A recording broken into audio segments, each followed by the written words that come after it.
Hello everyone and welcome to today's session. And today we'll be discussing the theory for the chapter biological classification. So this is the part 1 of the lecture. Before starting this lecture, I just want to give you one information that the images, text and other materials used in the presentations are for education purposes only. We respect the intellectual property rights of the original creators and owners. If you are the owner and have any concerns or issues, please contact us at sathee@itk.ac.in and we shall remove the content immediately. Please note that parts of the content may have generated using generative AI, which is experimental. So let's begin with the learning objectives now. So first we will understand the Whittaker's 5-kingdom classification. And we'll also understand the criteria for the Whittaker's 5-kingdom classification. Okay, which means that how Whittaker classified the different living organisms into various kingdoms. What was the basis which Whittaker used for classifying different organisms into these different kingdoms. Then we'll talk about the characteristic feature of the 5 kingdoms, monera, protista, fungi. Okay, so basically we'll talk about monera, protista and fungi. Okay. Yes, and we'll also talk about little bit in about the kingdom Plantae and kingdom Animalia that we'll study in the next session. Okay, today we'll focus on the kingdom monera. Clear? Then we'll also talk about the different types of bacteria. Okay, how we can group bacteria based on their shape. We'll talk about this. We'll also talk about the Archaebacteria and the Eubacteria. Okay, so we'll talk about the introduction. I will introduce you to this chapter, biological classification. We'll talk about kingdom monera, and within kingdom monera, we'll talk about Archaebacteria and Eubacteria. Okay, so here you can see the earlier classification system. Clear? The earlier classification system was just based on the use of the, you can say, animals. So a lot of animals, they were beneficial to the human beings. Clear? So the earlier classification system, they were based on the use of the animals. Then the classification system changed. The first then one of the first classification system was given by Aristotle. So Aristotle classification had some scientific basis, and he divided the living organism into 2 groups. One was the organism containing red blood cells, or you can say red blood. Okay, and other group he made, okay, in which the organism didn't consist of the red blood. Okay, so he divided animals into 2 groups. Okay, one of the group consisted of the organism that contains red blood, and the other group consisted of the organism that didn't have the red blood. Similarly, he divided plants also. Okay, clear? So this had a little bit of scientific basis. Clear? Now there was a modification in the classification system. So earlier the classification system was based on certain morphological characteristic, means external characteristic. Later on, these other features was also included, like cell wall structure, mode of nutrition, mode of reproduction, evolutionary relationship. So the classification system were changing because we were including new features now. So criteria of the classification was changing. Okay, so you have to remember the classification system given by Aristotle. Clear? And the plants was divided into herbs, shrubs and trees. Now, these changes will happen in future also. This will take place in future also. Okay, because we are including new features now. We are including features like I've already told you, the cell wall, the nature of the, you can say, reproduction. Okay, evolutionary relationship we are including. Clear? We are including a lot of, you can say, molecular data now. Clear? Genetic studies is being done. Now the technology has been improved. We have better microscopes. We have better technology. So we can better understand the organisms now. Okay, so that's why the classification is changing, and it will change in future also. Clear? Now, the evolutionary, or you can say the classification system, or the modern classification system, these are based on morphological, physiological, reproductive similarities. Okay, and these also include evolutionary relationship. So these are the basis of the, you can say, of the modern classification system. They not only include morphological, physiological, and reproductive similarities, they also include phylogenetic. Phylogenetic means evolutionary relationship. Now in this chapter, we'll study characteristic of kingdom Monera, Protista, and fungi. Okay, so we'll focus on these three kingdoms. There are other kingdoms also, like kingdom Plantae, kingdom Animalia. Clear? But in this lecture, we'll focus on kingdom Monera. Okay, kingdom Plantae and kingdom Animalia. We'll also talk about these, but in the other chapters, plant kingdom and the animal kingdom. Okay, so you should know about the characteristic features of kingdom Monera, Protista, fungi, Plantae, and Animalia. So if we talk about kingdom Monera, what are the features of kingdom Monera? So in kingdom Monera, all the prokaryotes are included, and these are unicellular, means single celled. And if we talk about the cell wall of kingdom Monera, so cell wall is usually made up of polysaccharides and amino acids. Clear? Then they are unicellular, means they are single celled. Clear? If we talk about the reproduction, they reproduce by asexual methods, which is binary fission. Okay. If we talk about their mode of nutrition, so these can be phototrophic, these can be chemosynthetic bacteria or photosynthetic bacteria, or they can be heterotrophs also. When we talk about phototrophic bacteria, this means they can photosynthesize and they can prepare their own food. So what happens in photosynthesis? Carbon dioxide combines with water to form glucose in the presence of chlorophyll and sunlight. So the members of kingdom Monera, which includes bacteria, which are prokaryotes, these can be photosynthetic and these can be chemosynthetic also. Clear? Chemosynthetic means they oxidize the inorganic substances to produce energy. Example of chemosynthetic bacteria can be like nitrosomonas or sulfur oxidizing bacteria. Then the members of kingdom Monera can be heterotrophs also, means they obtain nutrients from other organisms. And again, heterotrophs can be of two types. One is saprophytes, another one is parasitic. So saprophytic organisms, they feed on or they obtain nutrients from dead and decaying organic matter. If we talk about the parasitic organisms, these parasitic organisms, they are parasites on the host, so they obtain nutrients from the host. Okay, then coming to kingdom Protista. Kingdom Protista, you have to remember, includes all the unicellular eukaryotes. Prokaryotes are only included in kingdom Monera. From Protista onwards, you have all the eukaryotes. Fungi also include eukaryotes. Plant also include eukaryotes. Animalia, these are also eukaryotes.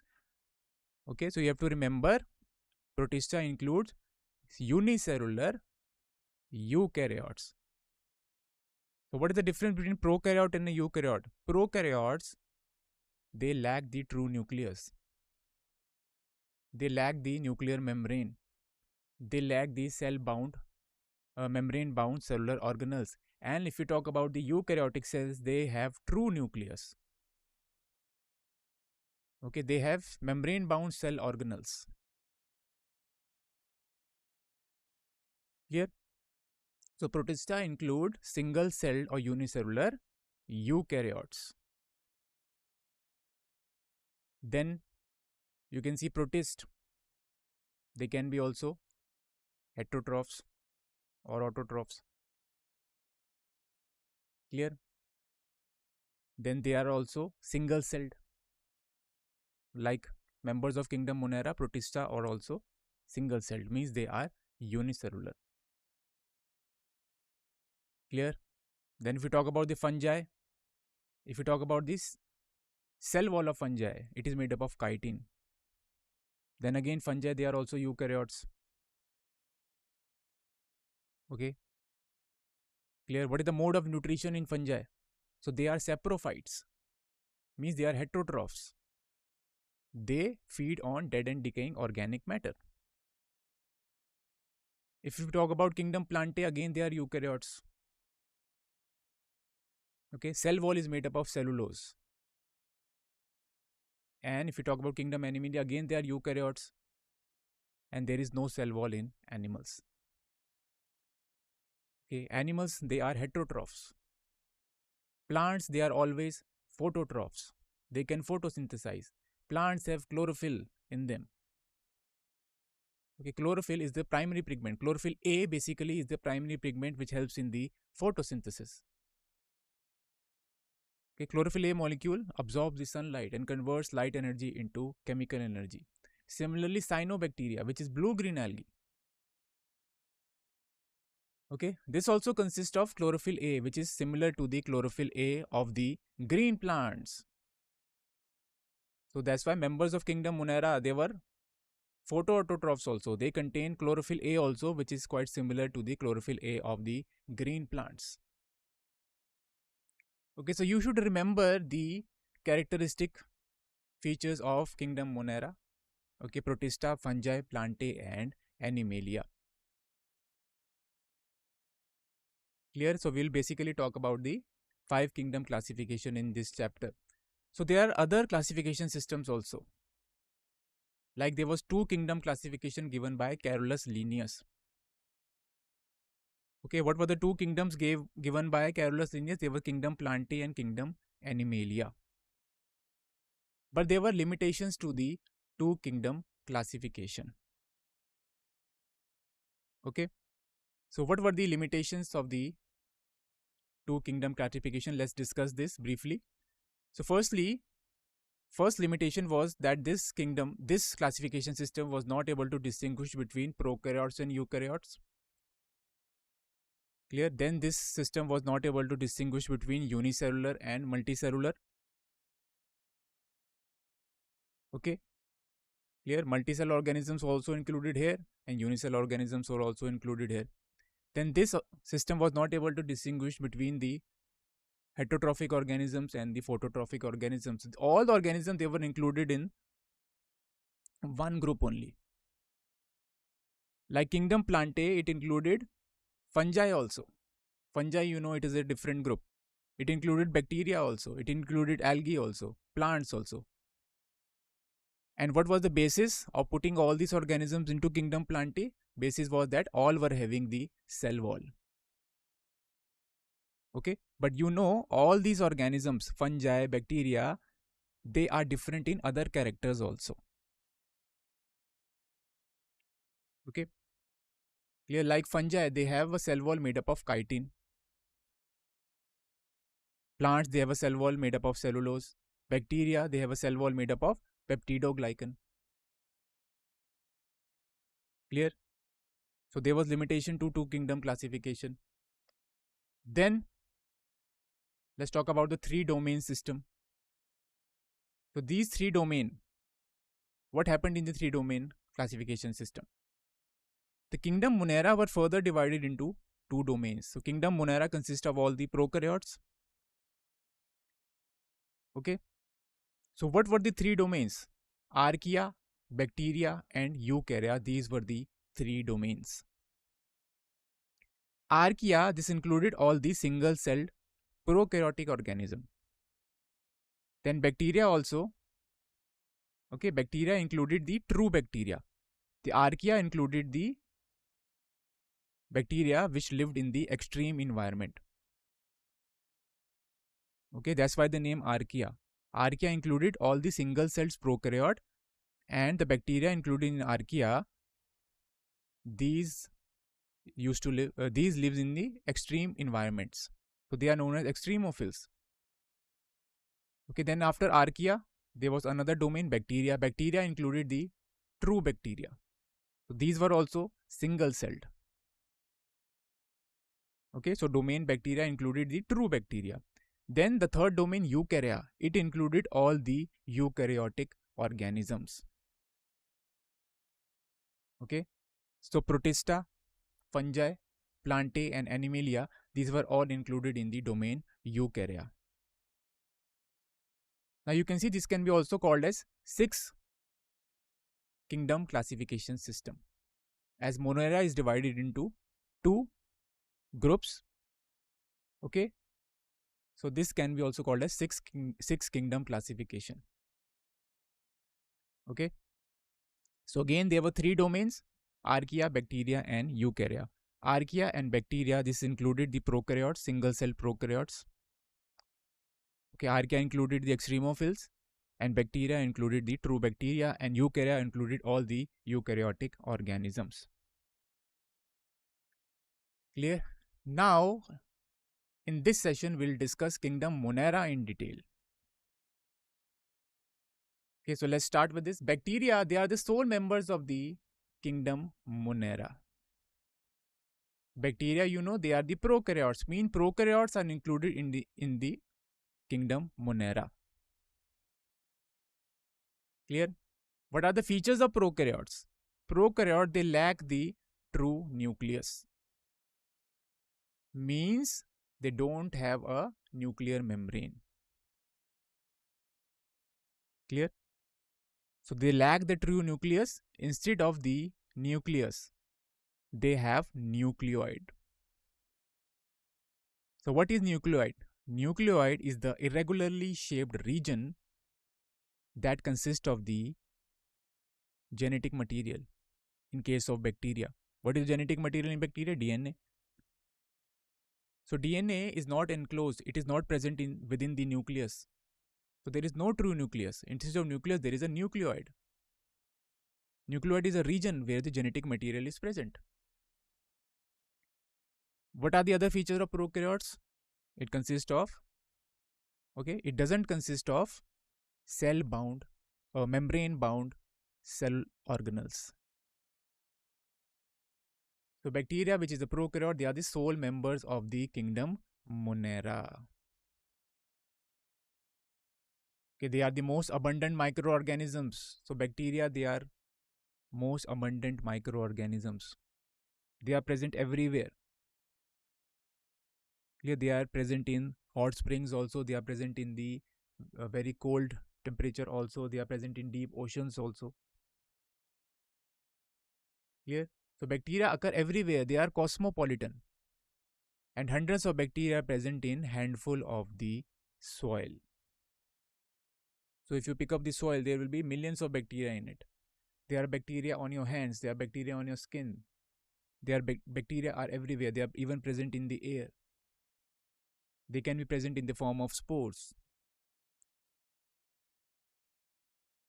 Now they live in extreme habitat also. Some of the bacteria, they can survive in extreme habitat also, such as hot springs, desert, snow and deep oceans, and very few other life forms few other life forms can survive. So you can see these are quite extreme environments, extreme habitat. In hot spring, the temperature is very high. Again, desert, the temperature is high. There is low moisture in the air. Okay. Then snow. Snow means temperature is very less. Then deep oceans. This is also extreme environment here. In deep oceans, there is no sunlight. Now, many of them live in or on other organisms and parasites. Some of the bacteria can also be parasites. So, parasites, they obtain nutrients from their host. So parasite, they can live in the host or on the host.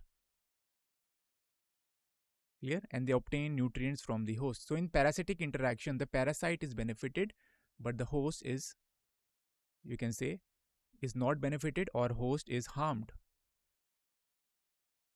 because the parasite is obtaining nutrients from the host. Now, bacteria are grouped into 4 categories based on their shape. So let's talk about the 4 categories of bacteria based on their shape. First is the spherical. The bacteria can be spherical in shape, for example, coccus. It can be rod shaped, such as bacillus. Then they can be comma shaped, such as Vibrium, and they can be spiral shaped, such as Spirillum. So these are the different shape of the bacteria. Here, the bacteria can be grouped, or bacteria can be divided into various groups based on their shape. So you should remember this. Now, though the bacterial structure is very simple, they are very complex in their behavior. Okay, so bacteria, they are lower organisms. They have a very simple structure. In bacteria, what is happening? All the activities is done by a single cell. So they are unicellular, they are single celled. Okay, a single cell is performing all the functions: respiration, metabolism, excretion, everything is being performed by a single cell. Clear? So they have very simple structure, but they have a very complex behavior. Okay, so you can see these are bacteria of different shape. So bacteria can be spherical. Okay, bacteria can be rod shaped. Example is bacillus. Then they can be spiral shaped, and they can have flagella also. Flagella helps in the motility of the bacteria, and they can be comma shaped, such as Vibrio. Example is Vibrio cholerae, which cause cholera. Now, compared to many other organisms, bacteria as a group show most extensive metabolic diversity. So, lot of biochemical reactions occur in bacteria. So, you know, bacteria, they can survive in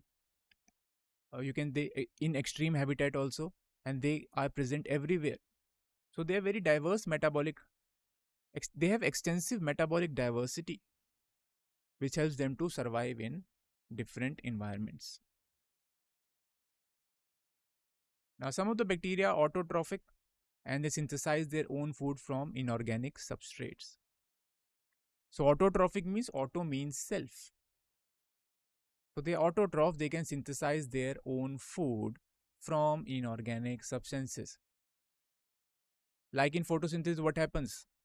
Inorganic substances like carbon dioxide and water, they combine together in the presence of chlorophyll and sunlight to produce carbohydrates or glucose. Clear? So bacteria, they are autotrophs.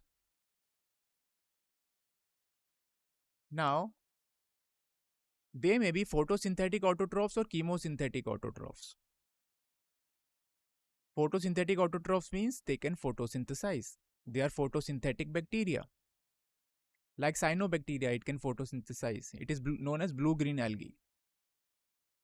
It consists of chlorophyll A, which is very similar to the chlorophyll A of the plants. Then there is a chemosynthetic autotrophs.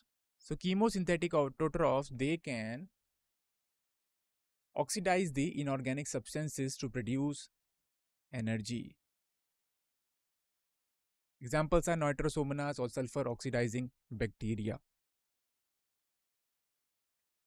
Now, majority of the bacteria are heterotrophs. What are heterotrophs? Which obtain nutrients from other organisms, or which are dependent on other organisms for nutrition.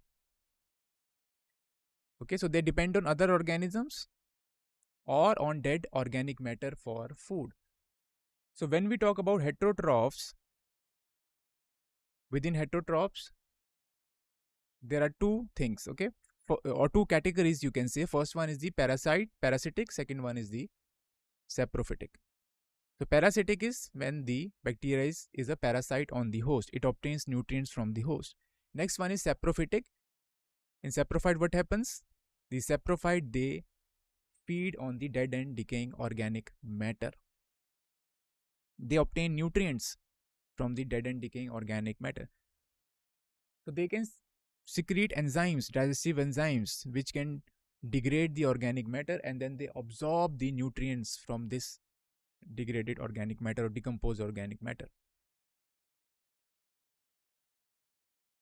Okay, now kingdom monera again have these two subgroups. First one is the Archaebacteria.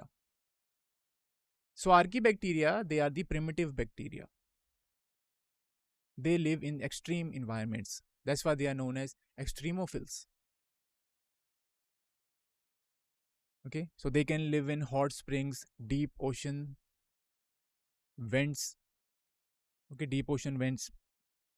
They can live in high saline conditions. Now, these bacteria are special since they live in some of the most harsh habitats, such as extreme salty areas.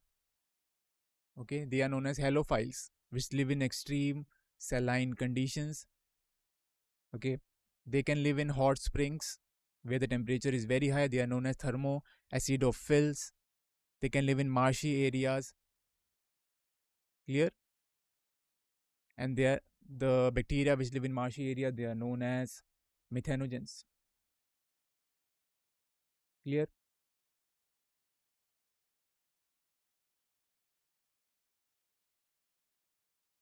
Now, Archaebacteria differ from other bacteria in having a different cell wall structure, and this feature is responsible for their survival in the extreme conditions. So, what were the extreme conditions? High saline condition, hot springs, and then marshy areas. Clear? The bacteria which live in hot spring, they are known as thermoacidophils. And methanogens, they have the capacity to produce methane gas. So, how Archaebacteria can survive in this extreme environment? So, answer is in their cell wall structure. So usually the bacteria have peptidoglycan in their cell wall.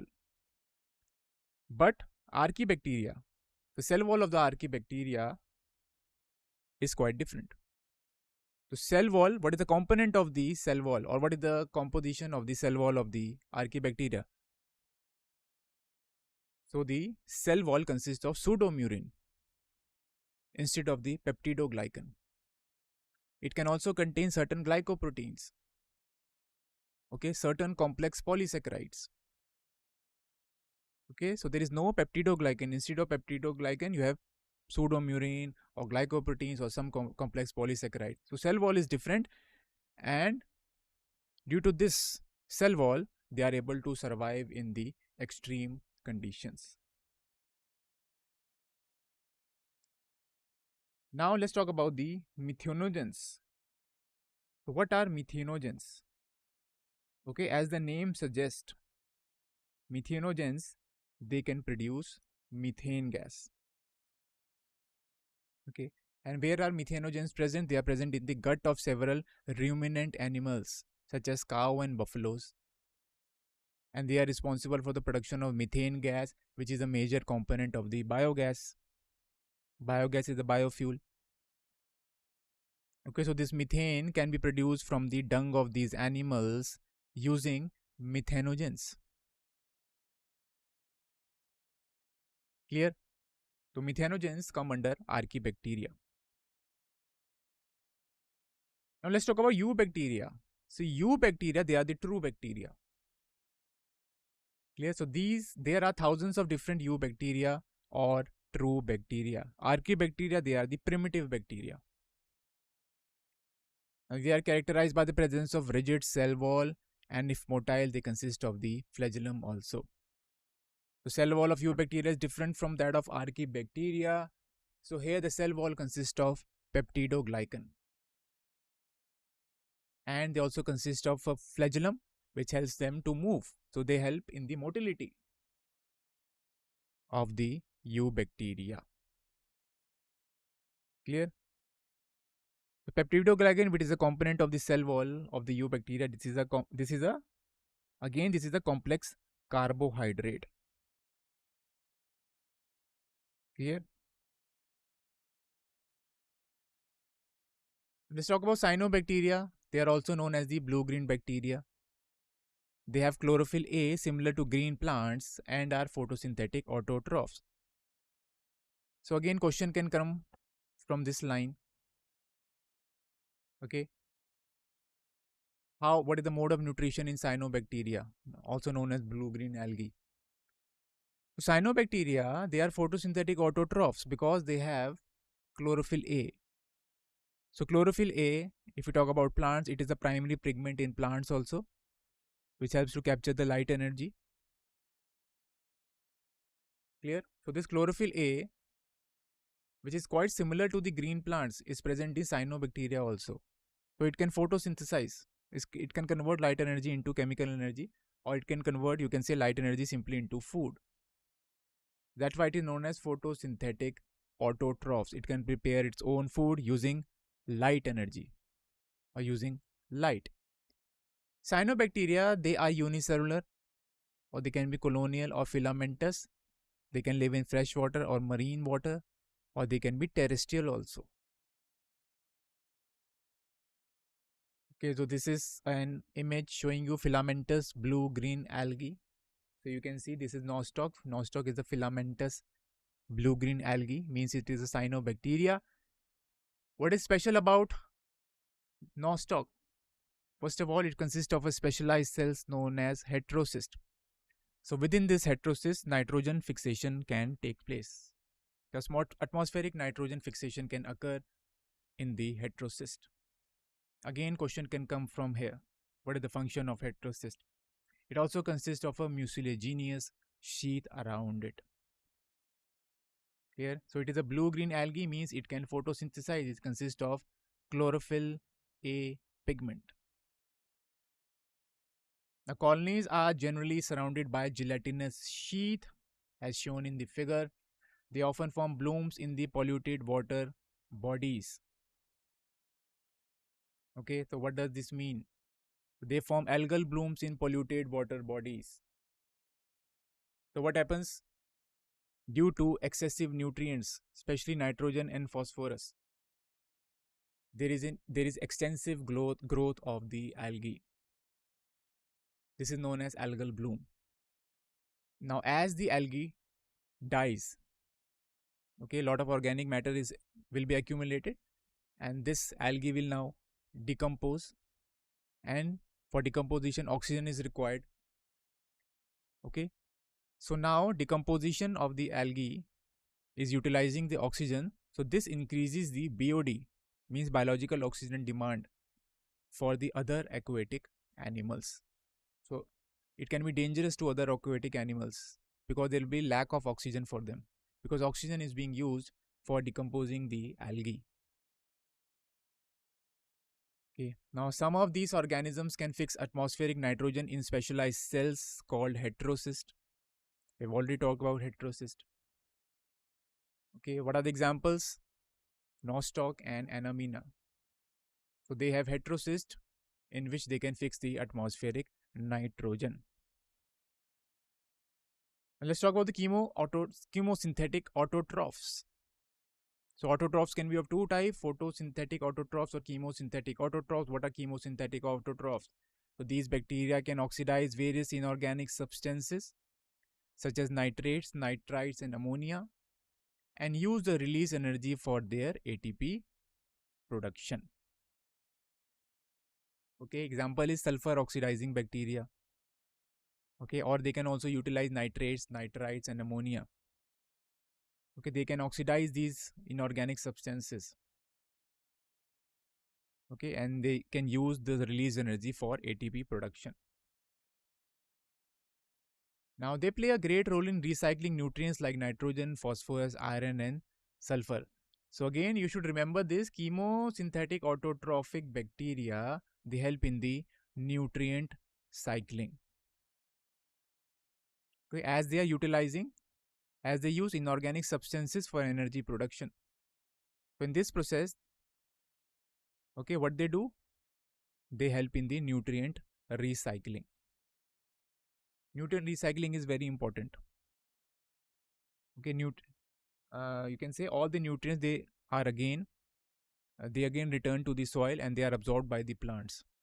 And then again the plant will die.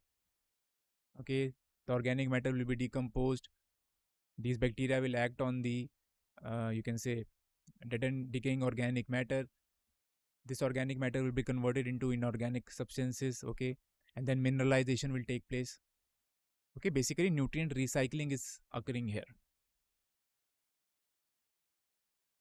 Now, earlier I told you that the members of kingdom monera, they can be autotrophic, they can be autotrophs, or they can be heterotrophs. We have already talked about the autotrophs. Within autotrophs, we talk about photosynthetic autotrophs and chemosynthetic autotrophs. Now we'll talk about the heterotrophic bacteria. So heterotrophs means organism which derive nutrients from the other organism or which are dependent on other organisms for nutrition. And within heterotrophs, there are two categories. One is parasitic, another one is saprophytic.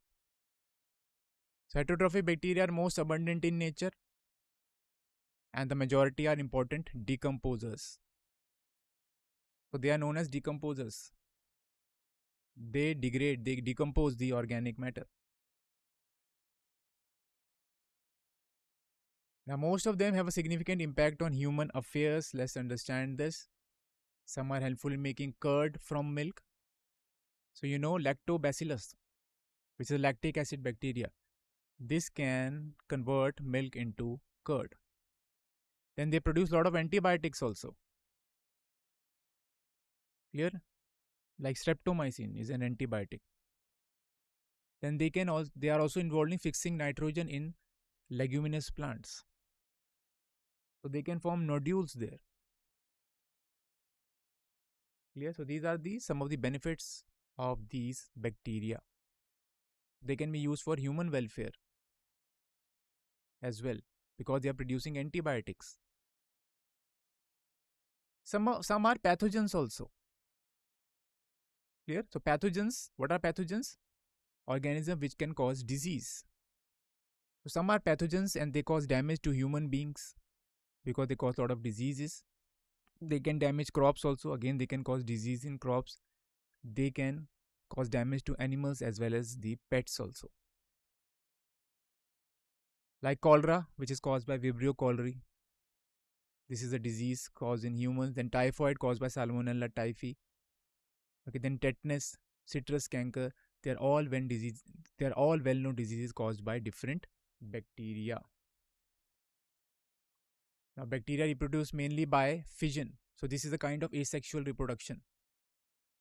In fission, what happens? If we talk about binary fission, one cell divides into two cells. So this is a parent cell. This parent cell will divide into two daughter cells. And the two daughter cells which are produced, they are genetically identical to themselves also, and they will be genetically identical to the parent, means they are clones. Now, sometimes under unfavorable conditions, bacteria may produce spores. So this is a kind of survival strategy. And then when favorable conditions, they reappear, means when there is optimum temperature, optimum, you can say, conditions, optimum pH, okay, optimum moisture conditions, then the spores can again germinate.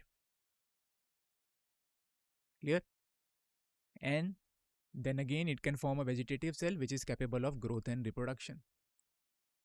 Now they can also reproduce by sort of sexual reproduction. Important here is to understand sort of sexual reproduction. By adopting a primitive type of DNA transfer from one bacterium to another. So there is they are saying this is a sort of sexual reproduction. This is not a true sexual reproduction. This is a sort of sexual reproduction where the bacteria can transfer its DNA to other bacteria. So this is known as horizontal gene transfer. Transfer of the DNA within one generation from one bacteria to another bacteria. Because you must have heard about conjugation. Conjugation, what happens? One bacteria, it forms a sex pilus, and through this sex pilus, the two bacteria gets connected, and then one of the bacteria transfers DNA into the other bacteria. Okay, so this is a dividing bacterium.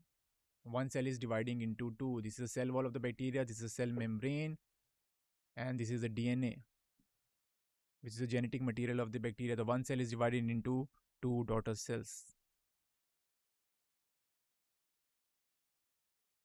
Okay, let's talk about the mycoplasma. Mycoplasma, they lack the cell wall.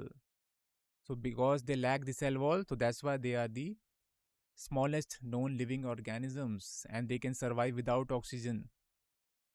Mycoplasma, they are pathogenic in animals and plants. They can cause a lot of diseases in plants and animals.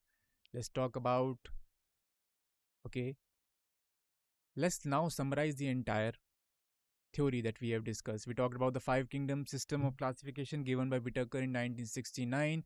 So he divided the life forms into monera, which includes bacteria, then protista, which includes single cell eukaryotes. Then fungi also are eukaryotes, plant also eukaryote, animals are also eukaryotes. What was the criteria used by Whitaker? So he grouped different organisms into various kingdoms based on cell type, body organization, mode of nutrition. Okay, clear? Then mode of reproduction.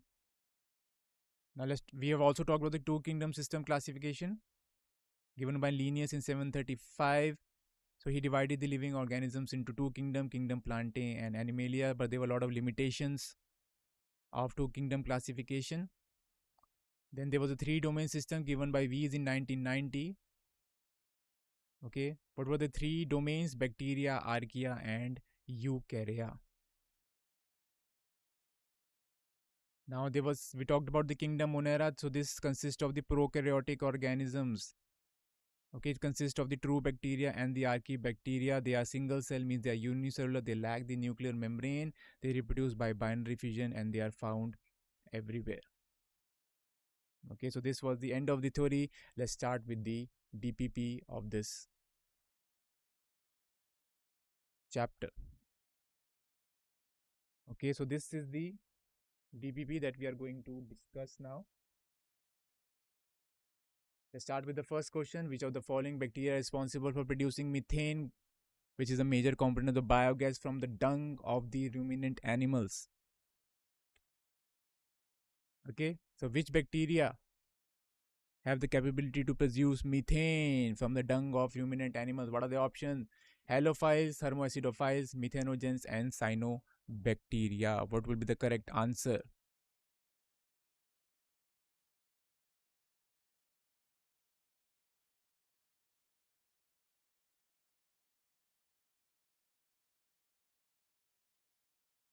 Okay, here the correct answer will be methanogens. Methanogens, they have the capability to produce methane, which is methane is a major component of the biogas. So they are usually present in the gut of the ruminant animals such as cow and buffaloes. Now let's discuss this question. Which characteristic differentiate Archaebacteria from other bacteria? So you know Archaebacteria, they are known as extremophiles. They can survive in extreme environments. So how they can survive in extreme environments? Okay, or what differentiates Archaebacteria from the other bacteria? But the option presence of chlorophyll A, option B is different cell wall structure, C is ability to form heterocysts, and D is reproduction via binary fission. So what will be the correct answer?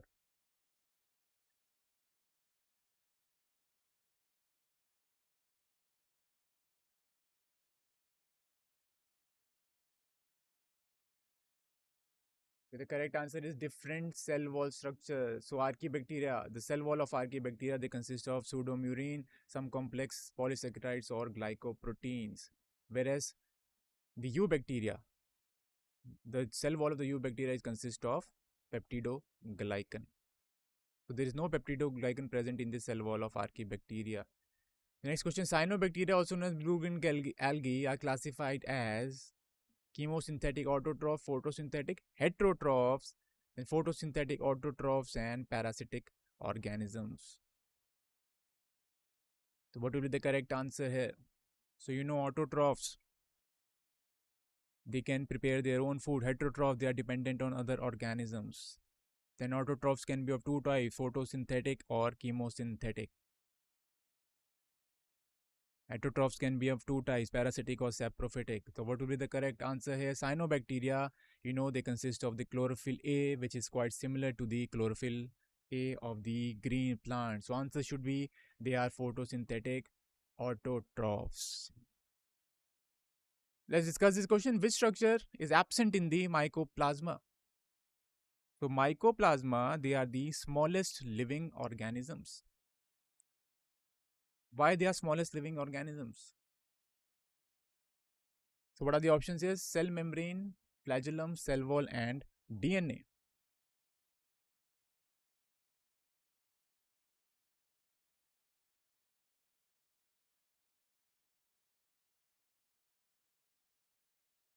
Here the correct answer will be cell wall. So mycoplasma, they lack cell wall. That's why they are the smallest living organisms. Next question. Heterocysts in cyanobacteria are specialized for. Okay. So what is the function of heterocyst? For first option, photosynthesis, nitrogen fixation, spore formation, or DNA transfer.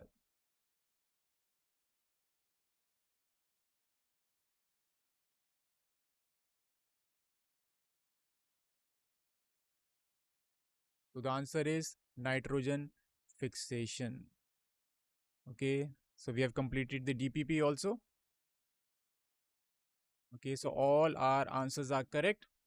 So this was the end of the session. I hope this session was quite knowledgeable for you. Thank you very much for attending.